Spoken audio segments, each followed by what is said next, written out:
Sir नमस्कार. नमस्कार. नाव बाळू रघुनाथ जायभ आहे. तुमच्या हातामध्ये जे मक्का आहे पूर्ण प्लॉट मी फिरून आलो. एकदम जबरदस्त एकसारखी वाढ आहे आणि एवढा काळुकी आहे ना, म्हणजे चाऱ्याची मका सुद्धा अशी होत नाही तशी झालेली.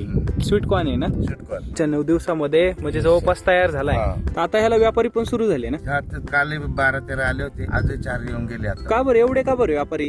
ग्रुपवर टाकली होती छोटी छोटी काढून, कारण एका झाडाला 2-2 बिट्या कंपल्सरी याच्या फुल भरेल. तिसरी जी आहे ती चाऱ्याला जाईल. आता किती 18 रुपयाने मागितले ना? 18 म्हणले ते, 19-20 काही 20 पर्यंत देतील आरामशीर. का बरं एवढं का बरं दर वाढला आता? या वर्षी कोणाची सक्सेस नाही झाली. करप्यानं गेली, सगळे गेले, पण मी काय करायचो, सॉइल चार्जर यानं मावा बिवा काहीच नाही आला, रोगराई काहीच नाही येऊन दिली. मी 10 फुटे काही ठिकाणी वर 10च्या वर म्हणजे दिसत पण नाही. तळ हातापेक्षा मोठं पान आहे. 3-3.5 फुटाचं पान आहे असं लाभ. हो, एक आणखी पान हिरवं सुद्धा अजून पिवळं नाही पडेल. उसावानी बेंड आहे त्याचा. मला हाच आनंद आहे का मी बनवतोय काहीतरी, माझं मी टिकू शकतो. डाळिंब आता एसटी वैदिक वरतीच केलं. 1.5-2 महिन्याची झाली आता. ही चांगली झाली. काळच दिसते मौमौस म्हणजे निबार पण काही हे रान तर तसं नाही. तर आपण डोंगरात आलो ना, रंग खडक आणि नुसता खडक होता. सगळं सॉइल चार्जर झालं. ती मका ती वाढलेलीच नाहीये, तर ती पौष्टिक पण आहे. पोस्ट केमिकल नाहीच, युरिया नाही, काही काहीच संबंध काहीच नाही. ती गाय खाईल, ती दुधाला चांगलीच चांगली राहणार देणार. आणि ताकदीलाही चांगला. कणेस खाईल तर ते तर विचारूच नका. ते म्हणतील परत त्या माणसाला जा आणायला. तेच पाहिजे. चाराने जे भेटतील ते खर्चायलाही मजा वाटते. उगीच आपण केमिकल करायचं,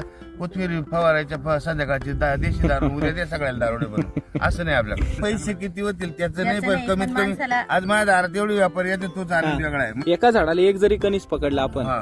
तर या 80,000 बिट्टे आपल्याकडे आज तयार आहे. तर म्हणजे 40 टन. 40 टनाची किती होती ना आज? 20 रुपयाने जरी धरलं तर 8 लाख रुपये फक्त मक्काचे. फक्त बिट्याचे. लोक येड्यात काढते हो आम्हाला, म्हणते असं काही सांगतो नाही, तुम्ही. आता तुम्ही पाहा ना. तसं आहे त्याच्यामुळे बरं का आता दोन्ही मिळून 1.5 किलो आहे, हा. तर आपण 1 किलो धरतो.